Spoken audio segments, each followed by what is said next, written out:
ខ្ញុំមកដល់ឃើញឬក៏ខ្លាចទឹកចិត្តយើងអាប់អីយើងកុំមានកំណត់ហ្នឹងបងលើកទឹកចិត្តថាជាជំនាញទី1ជាលើកទី1យើងធ្វើបានប៉ុណ្ណឹងគឺជារឿងមួយដែលល្អហើយមិនថាគណៈកម្មការមិនថាបងជាអ្នករៀបចំក្តីមិនថាអ្នកស្ម័គ្រចិត្តគឺសរសើរបងក៏ធ្លាប់ឆ្លងកាត់រឿងទាំងអស់ហ្នឹងពីមុនដែរកាលពីនៅរៀនបងធ្លាប់ទៅនិយាយជាសាធារណៈមានសាលារៀនផ្សេងធ្វើគឺយើងតែងតែចូលរួមបានយើងមានទុនក្នុងការនៅថ្ងៃក្រោយយើងមានទុនសម្រាប់តាគេឡើងនិយាយទៅលើឆាកឡើងនិយាយអីធ្វើរៀបចំ slide ឬធ្វើអីទាំងអស់ហ្នឹងគេធ្វើដោយរបៀបម៉េចហើយនិយាយទៅលើឆាកដែលមានជំនឿច្រើនយើងមានភាពក្លាហានរបៀបម៉េចចឹងមានបងប្អូនដែលគាត់ជាប់លេខ1និងជាប់លេខ2លេខ3ប្រហែលជាគាត់អាចមានបទពិសោធន៍ច្រើនជាងយើងដែលគាត់ហ្នឹងឡើងមកគាត់អត់ព្រៃចឹងយើងតែស្វែងយល់ថាឡើងទៅធ្វើម៉េចអត់ព្រៃហើយទាំងអស់នេះសិតតែអ្នកបកកែបងឃើញខ្ញុំទៅដល់ថ្ងៃប៉ុណ្ណេះឃើញឡើងដល់ប៉ុណ្ណេះគឺទៅសេសំឡេងនៅលើកណ្ដាលឯប៉ុណ្ណេះគឺសិតតែជាយុវជនទៅពាំងស្នងរស័យរបស់យើងនៅថ្ងៃអនាគតសិតតែបកកែអញ្ចឹងបងលើកទឹកចិត្តដល់មានកម្មវិធីអីផ្សេងទៀតមិនថានៅទីនេះមិនថានៅតាណាយើងដាក់ពេលទៅយើងព្យាយាមទៅពីលើកទី1ប៉ុណ្ណឹងលើកទី2ប៉ុណ្ណឹងទៀតយើងចេះហើយដូចជាយុវជនយើងជាដើមនេះមានតែខ្លះ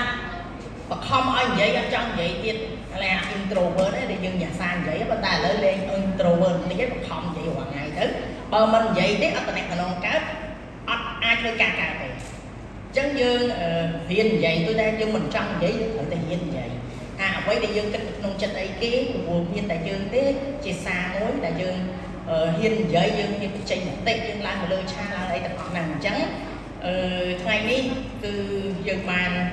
បញ្ចប់នៃការងារមួយហើយជាទុនមួយសម្រាប់ទាំងអស់គ្នាហើយបងសង្ឃឹមថាបងនឹងបន្តបេសកកម្មមានកម្មវិធីបែបហ្នឹងឲ្យច្រើនជាងមុនទៅទៀតមិនថាធ្វើនៅទីនេះក្តី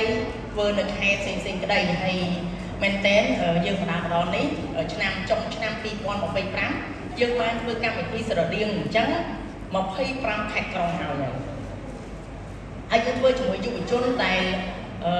អាយុច្រើនជាងបងប្អូនទាំងអស់គ្នានៅទីនេះទៀតចំពោះកាដូសម្រាប់ថ្ងៃនេះយើងបងរបស់យើងនឹងមកតបានសភៅទាំងអស់គ្នាបាននេះគាត់ទៅសុំគេគាត់ទៅអីមែនតើបានសភៅទាំងអស់នេះអញ្ចឹងសភៅទាំងអស់នេះគឺជាសភៅបែបប្រឡោមលោកបរទេសទេប៉ុន្តែជាសភៅដែលស្មើគ្នាហើយយើងឃើញថាសភៅនឹងក៏ល្អដែរទៅពេលដែលយើងអានធ្វើឲ្យយើងនេះរៀនសូត្រពីសភៅនឹងបានច្រើនអញ្ចឹងកុំឲ្យខាតពេលយូរបងបានលើកទឹកចិត្តទាំងអស់គ្នាមួយសារទៀតថាយើងជាតំពាំងស្នងរស័យសូមឲ្យទាំងអស់គ្នាបន្តនៅការខិតខំសិក្សាបន្តនៅការរៀនសូត្រឲ្យកាន់តែច្រើនជាងមុនមានតែយើងខ្លាំងទេទើបអ្នកដទៃមិនអាចមកវាយមហាអ្នកដទៃមិនអាចមកឆ្លៀងពៀនយើងសូម្បីតែខ្លួនយើងឬក៏អ្នកដែលជុំវិញយើងហ្នឹងក៏គេស្រឡាញ់យើងដែរអញ្ចឹងមិនថាបងយើងនឹងពង្រឹងសមត្ថភាពទាំងអស់គ្នាហើយរៀនសូត្រទាំងអស់គ្នាអ្វីប៉ុន្តែបងបង្កើតកម្មវិធីនេះមកដើម្បីឲ្យយុវជនយើងបានរៀនសូត្រទាក់ទងអភិវឌ្ឍខ្លួនផ្សេងតែយើងនឹងបន្តបេសកកម្មនេះតទៅទៀតហើយបងសង្ឃឹមថានៅ3ឆ្នាំបន្ទាប់គឺយើងនឹងបន្តបេសកកម្មសូមឲ្យទាំងអស់គ្នានៅតែមានឆន្ទៈនិងមានការរួមគ្នាបន្តទៀត